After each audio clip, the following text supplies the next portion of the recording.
وَهُوَ الَّذِي أَنشَأَ جَنَّاتٍ مَّعْرُوشَاتٍ وَغَيْرَ مَعْرُوشَاتٍ وَالنَّخْلَ وَالزَّرْعَ مختلفا أكله والزيتون والرمان متشابها وغير متشابه كلوا من ثمره إذا أثمر وآتوا حقه يوم حصاده ولا تسرفوا إنه لا يحب المسرفين۔ وہ اللہ ہی ہے جس نے طرح طرح کے باغ اور تاکستان اور نخلستان پیدا کیے، کھیتیاں اگائیں جن سے قسم قسم کے ماکولات حاصل ہوتے ہیں، زیتون اور انار کے درخت پیدا کیے جن کے پھل صورت میں مشابہ اور مزے میں مختلف ہوتے ہیں۔ کھاؤ ان کی پیداوار جبکہ یہ پھلیں، اور اللہ کا حق ادا کرو جب ان کی فصل کاٹو، اور حد سے نہ گزرو کہ اللہ حد سے گزرنے والوں کو پسند نہیں کرتا۔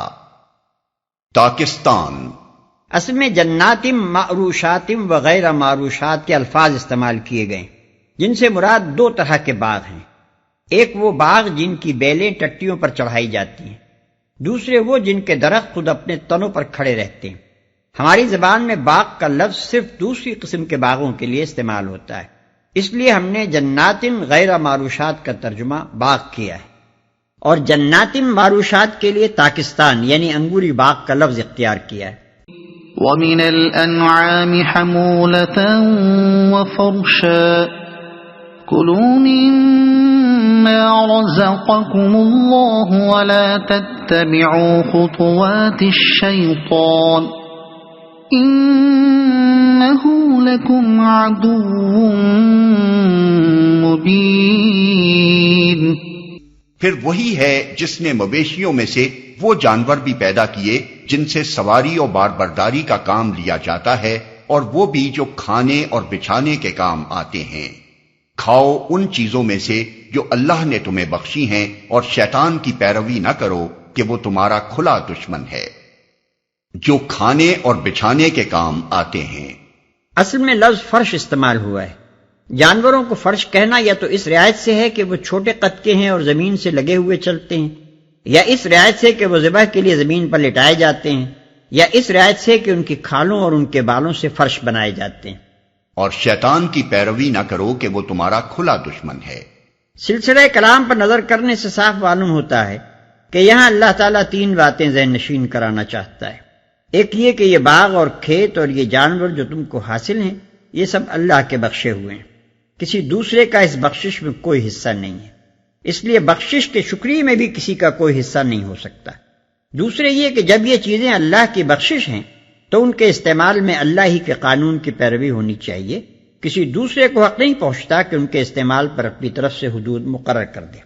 اللہ کے سوا کسی اور کی مقرر کردہ رسموں کی پابندی کرنا اور اللہ کے سوا کسی اور کے آگے شکر نعمت کی نظر پیش کرنا ہی حد سے گزرنا ہے، اور یہی شیطان کی پیروی ہے۔ تیسرے یہ کہ یہ سب چیزیں اللہ نے انسان کے کھانے پینے اور استعمال کرنے ہی کے لیے پیدا کی ہیں، اس لیے پیدا نہیں کی کہ انہیں خواہ حرام کر لیا جائے۔ اپنے اوہام اور قیاسات کی بنا پر جو پابندیاں لوگوں نے خدا کے رزق اور اس کی بخشی ہوئی چیزوں کے استعمال پر عائد کر لی ہیں، وہ سب منشاء الہی کے خلاف ہیں۔